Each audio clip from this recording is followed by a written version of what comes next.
Hoy, en Televisión Educativa, estamos comenzando una nueva temporada de Techo de Cristal. La estamos comenzando de lujo. Hoy vamos a platicar en este espacio, como lo hemos hecho en las anteriores temporadas del programa, con una mujer extraordinaria. Una mujer que tiene una enorme trayectoria en la vida política de este país, en una condición, en un espacio diferente al de otras mujeres en la política. Ella viene del socialismo, del Partido Comunista. Estoy hablando de Amalia García, que en las últimas décadas ha sido militante, constructora de partidos, de opciones, ha sido asambleísta, diputada, senadora, y es una de las 7 mujeres que han gobernado un estado de la República, el de Zacatecas. Amalia García, historiadora, además ha sido una promotora de varias iniciativas. Muy importante el tema de legislar sobre el aborto allá por los años 70, cuando militaba en el feminismo. No ha dejado de militar en el feminismo. Es promotora en la Cámara de Diputados de los temas de la violencia contra las mujeres y otras muchas cosas que ella nos va a contar. Actualmente se desempeña como secretaria de Trabajo y Fomento al Empleo en la Ciudad de México. Bueno, queremos agradecer a Amalia García que nos haya recibido en sus oficinas. Muchas gracias, Amalia.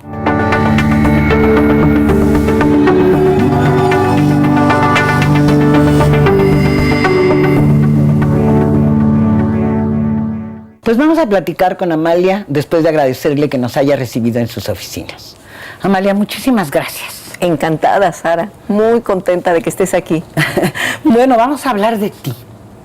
Ya dije que rompiste todos los techos de cristal. ¿Cómo entraste al partido? ¿Cómo decidiste hacer política? ¿Qué dificultades tuviste? ¿Las tuviste? Porque hay quienes piensan que les fue muy fácil a determinada generación llegar. ¿Qué es lo que más te gustó de todos esos puestos antes de este? La verdad, Sara, es que yo pertenezco a una generación. No puedo hablar en singular, sino en plural, porque pertenezco a una generación antiautoritaria que alrededor del mundo empezó a cuestionar a los gobiernos. En Europa estuvo el movimiento de 68 en Francia y luego después la movilización que se dio en los llamados países de Europa del Este en contra del autoritarismo soviético, y en México el movimiento de 68 con los jóvenes que lo que pedían era diálogo con el presidente, lo que querían era democracia. Y aunque yo no viví el 68 porque estaba fuera de México, me enteré de ese movimiento y de la masacre del 2 de octubre, y en una ocasión con un grupo de amigos en la preparatoria, porque regresé a México y cayó en nuestras manos el texto extraordinario tan fuerte de Elena Poniatowska sobre Tlatelolco, y a partir de eso la decisión que tomé junto con mis amigos, amigas, es: no vamos a pertenecer al PRI jamás. Tenemos que cambiar las cosas. Y también como parte de una generación que quería el cambio y que decíamos que teníamos que soñar con un mundo diferente. Imagínate, hoy decir eso con muy pequeñita en el 68. Y era... O sea que eso fue como el 71, que ya habían impreso el libro de Elena. Exactamente. Y luego empiezo a participar activamente en la preparatoria, y mis propios amigos, los compañeros, cuando decido que me voy a inscribir para competir, para formar parte del Consejo Universitario, me dicen: Amalia, pero es imposible, no vas a ganar, vas a perder porque eres mujer. ¿Eso fue en el Distrito Federal, en la UNAM? En la Ciudad de México, en la ciudad de Zacatecas, antes de venir a la Ciudad de México. Pero incluso en ese grupo de jóvenes que querían cambiar el mundo, las resistencias diciendo: pero si eres mujer, nadie va a votar por ti. Y luego, por supuesto que decido competir y gané, pero llega a la ciudad de Zacatecas, a la universidad, un grupo de jóvenes maestros de la UNAM, y llega a nuestras manos también el libro de Simone de Beauvoir, El segundo sexo. Bueno, y eso nos transformó la visión porque nos dio un elemento de análisis. Y yo lo que puedo repetir, y como lo hemos repetido tantas veces que hasta se vuelve un cliché, la frase de Simone de Beauvoir: no se nace mujer, se hace. Y efectivamente, hombres y mujeres nacemos idénticos, pero los roles, la cultura predominante, todo te va separando diciendo el mundo de lo privado es el mundo de las mujeres y el mundo de lo público de los hombres. Pero cuando de veras quisiste diputada, hicieron las elecciones en la Alameda, ahí se fue a votar. ¿Te acuerdas que hubo elecciones abiertas la primera vez que fuiste diputada? Ahí hubo muchos obstáculos, ya era el PSUV. Bueno, era el PMS, yo transité, empecé en el Partido Comunista, se disolvió por voluntad nuestra el Partido Comunista, se formó el Partido Socialista Unificado de México. Ajá. Y luego el Partido Mexicano Socialista, porque fuimos en un proceso de sumas y sumas en la izquierda para poder influir en el rumbo del país. Y en esa generación había muchas mujeres. ¿Hubo quienes corrieron contigo ese camino? Pocas, poquísimas mujeres, porque además corríamos y teníamos el estigma de decir, bueno, ¿y por qué estas mujeres? ¿Qué hacen en la política? Y cuando participábamos, a pesar de esa irrupción de los jóvenes queriendo cambiar el mundo, generalmente los compañeros decían, muy bien, pues para repartir volantes, para hacer el café, pero no para elaborar, no para proponer, no para hacer. Entonces la batalla para poder afirmarnos, las pocas mujeres que participábamos ahí, a partir de que se respetaran nuestras ideas, nuestros puntos de vista. ¿Y eso a qué nos obligó? Y yo le debo mucho a mi militancia de izquierda esa formación en la lectura, porque nos obligó a leer, a formarnos, a reconocer que nuestra fuerza estaba en mostrar que teníamos capacidad de inteligencia, pero eso significaba también un enorme esfuerzo, el triple que a los compañeros hombres. Antes de irnos a corte, Amalia, cuéntales al auditorio, al mismo tiempo combinaste tu trabajo político comunista con el feminismo. ¿No te dio miedo cómo encontraste el feminismo en ese proceso? En el Partido Comunista y en la izquierda en el mundo se decía que el feminismo era un movimiento pequeño burgués, que distraía sobre el asunto principal, que eran los derechos de los trabajadores. Los de entonces, la clase. La clase obrera. Por supuesto que entonces fue también romper esquemas, y ahí hubo otras mujeres que elaboraron, que hicieron planteamiento, pero sobre todo quien sacudió esto fueron las europeas, las italianas, las francesas, las españolas, y empezamos a buscar los textos y a traerlos a las reuniones y a decir, para que cambie México, tiene que tomarse en consideración absolutamente a todas y a todos los que están en una condición de marginación, de subordinación, de exclusión. Y ahí están las mujeres, y ahí está el maltrato a los jóvenes, y ahí están los indígenas, y por supuesto la clase obrera. Incluso hubo una frase que en un gran festival cultural que hacía el partido, acuñamos en Festival de Oposición, y entonces pusimos en el stand un letrero que decía, obrero de todos los países, ¿quién lava sus calcetines? Sí, es decir, después de la explotación del obrero, ¿quién está más explotado? Pues la mujer, su esposa. ¿Hiciste negociaciones con Arnoldo? Para el tema, Arnoldo era diputado por el primer grupo de izquierda, donde se llevó la primera iniciativa de aborto. Lo que hicimos fue una maternidad voluntaria, se llama. Hablábamos de la maternidad voluntaria, más que negociaciones.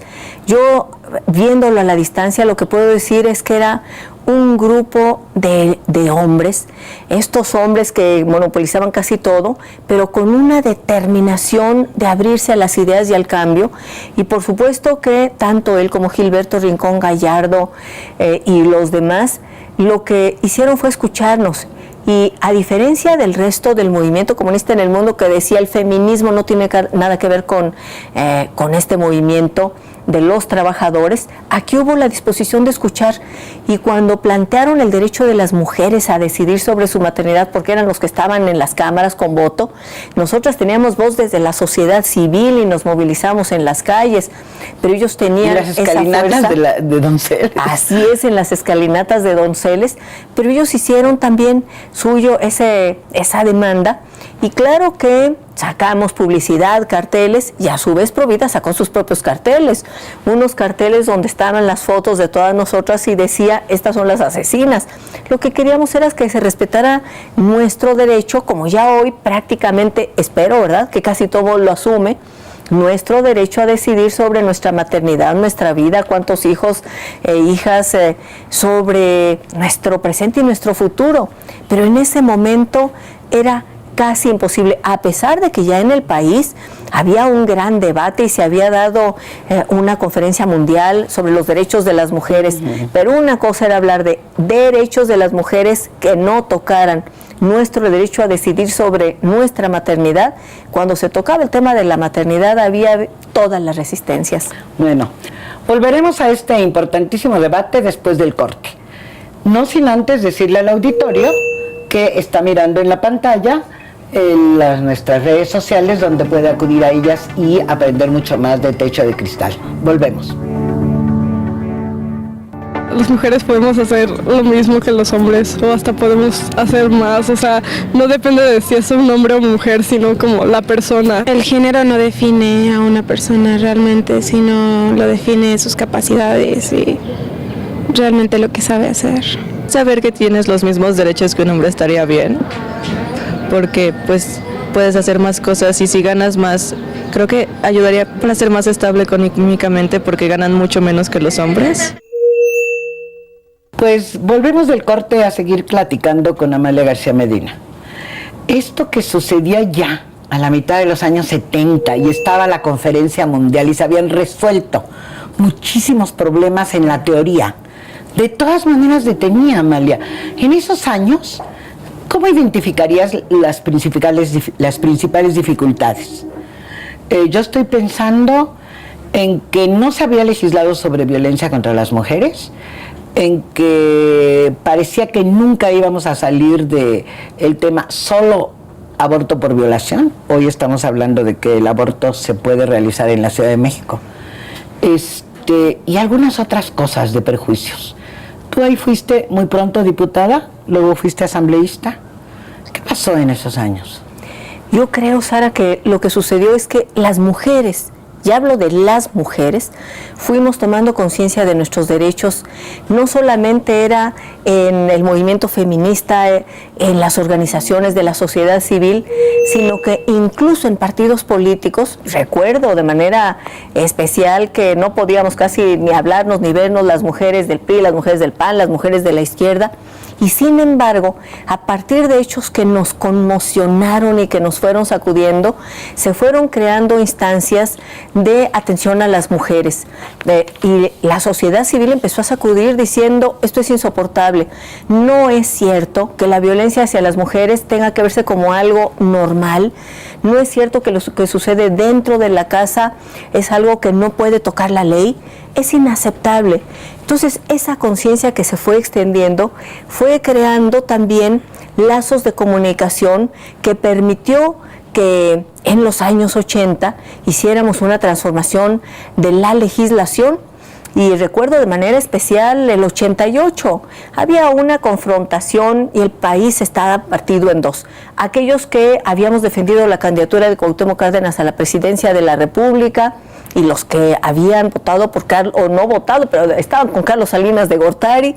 Partido en dos el país, partido en dos en la Cámara, casi ni nos hablábamos, era irrespirable el ambiente, pero sucedió un hecho insoportable, infame, cuando nos enteramos y llegan los familiares y las víctimas de violaciones tumultuarias en el sur de la Ciudad de México, en Tlalpan, buscando las famosas 19 jóvenes del sur. Así es, las jóvenes del sur acompañadas de sus padres. Sí, yo le diría al auditorio que lo que había en ese momento era una diputada que pasaba por todas las curules organizando esa ley, eras tú. Y tal vez tú eres la artífice de la unidad de las mujeres diputadas. Quizá fue esa la primera experiencia.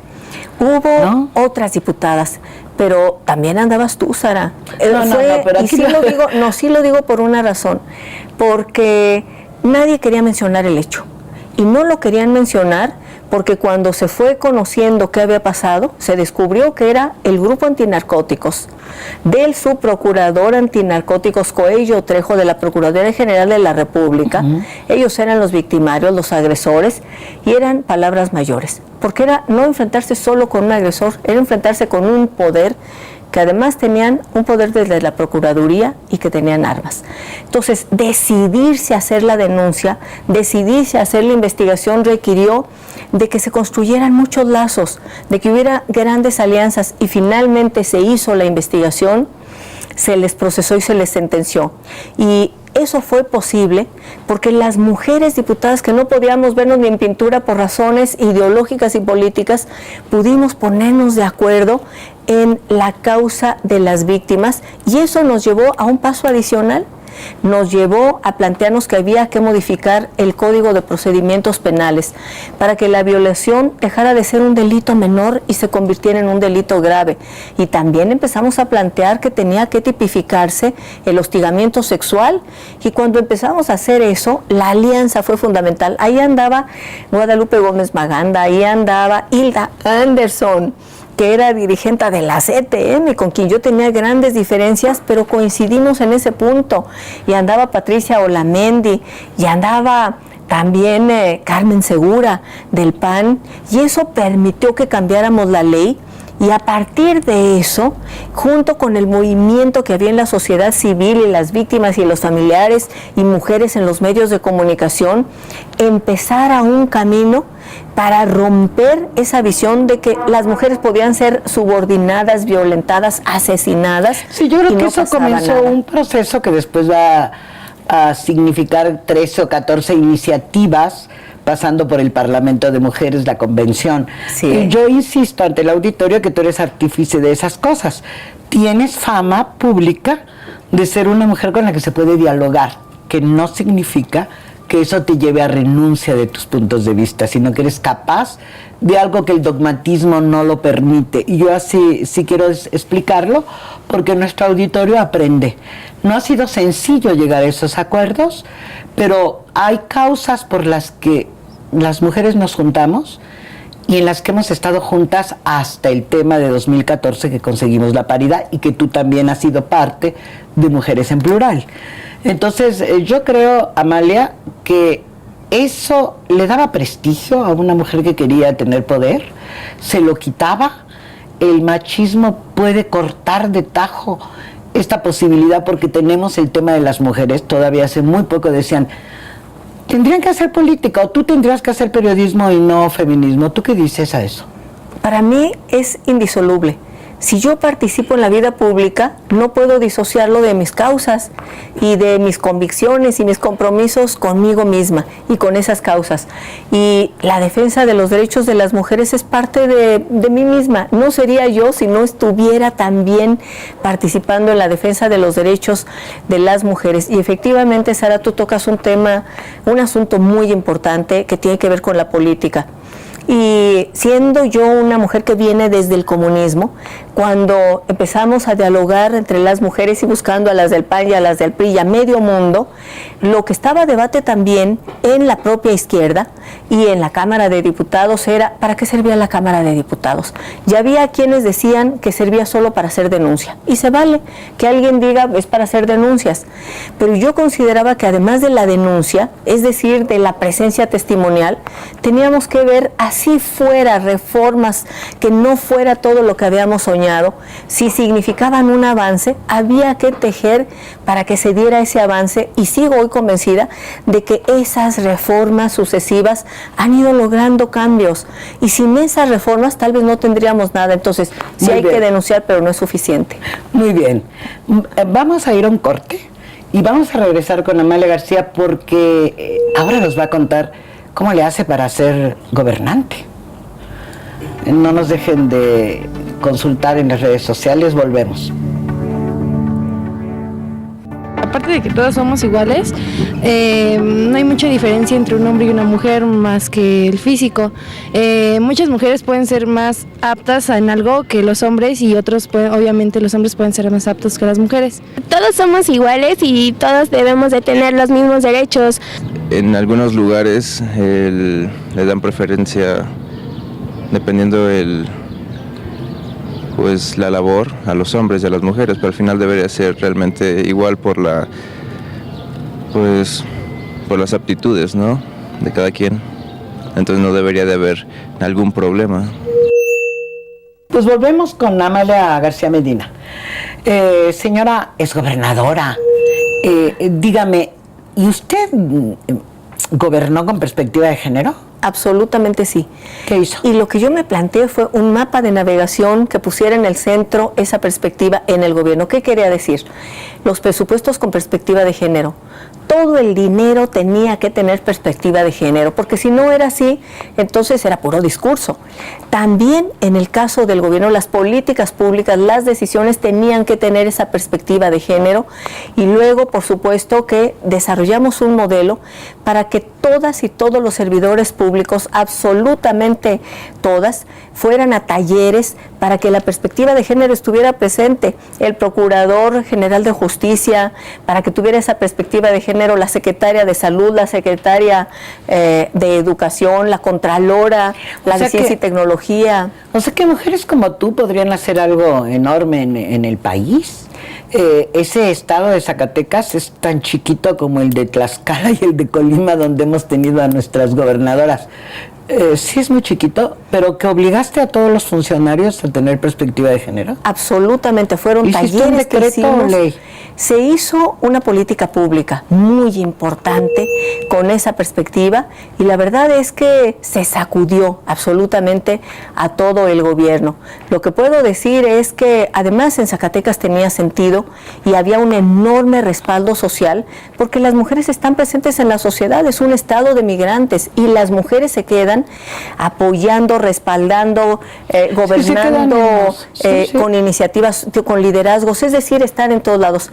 A tal grado era posible ese momento de presencia de mujeres que llegó un momento en el cual, siendo yo gobernadora, también quien presidía la mesa directiva de la Cámara de Diputados era una mujer diputada. Quien presidía el Tribunal Superior de Justicia era una abogada muy destacada, el Instituto Estatal Electoral, el Tribunal Estatal Electoral. En un momento, durante varios meses, éramos mujeres encabezando todos esos espacios, y nos decían, ¿por qué las mujeres? Y decíamos, pues porque hay miles de años de historia donde eran solo hombres.